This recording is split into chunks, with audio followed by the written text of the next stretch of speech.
Gonzalo Pita volveu de China coa sensación do traballo ben feito. O delegado de turismo da Mancomunidade aproveitou a apretada xenda da súa viaxe ata o xigante asiático para manter encontros con autoridades e distribuir o material promocional do Salnés. Exitosa en canto a que fomos quen de colocar no mapa asiático a un destino como a comarca do Salnés, principal destino turístico non só de Galicia, sino do norte de España, e, polo tanto, creo que esta comarca se merece estar nos principales mercados, en este caso, como xa habíamos comentado, nun mercado que nos interesa moito na nosa comarca. Ademais de repartir o material, Pita volveu á comarca con 2 compromisos que axudarán a fomentar o turismo chinés no Salnés: a visita dunha delegación do país e a asinatura dun convenio temático cunha cidade chinesa. A intención da súa visita aquí é para entablar esas relacións de cara a firmar un convenio de colaboración con unha gran cidade de China. Non sabemos aínda todavía cal,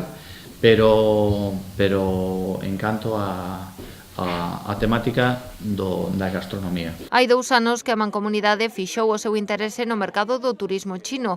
Tras o seu paso polo Foro de Turismo, Pita sinala que Galicia é un destino descoñecido para o mercado asiático, polo que botan de menos accións nas que a Xunta tome iniciativa. Un destino tan importante como Galicia, no seu conxunto, que non se coñeza a nivel asiático, non? E que teña que ser a comarca, non? Que teña a posibilidade de introducir material en chino e de facer este tipo de labores promocionales alí, porque a nivel Galicia sí que estamos un pouco verdes en ese sentido, non? Para a Mancomunidade, o turismo chinés é atractivo polo seu elevado gasto, que acada os 2.600 euros por persoa e día, e porque facilitaría a desestacionalización da oferta turística.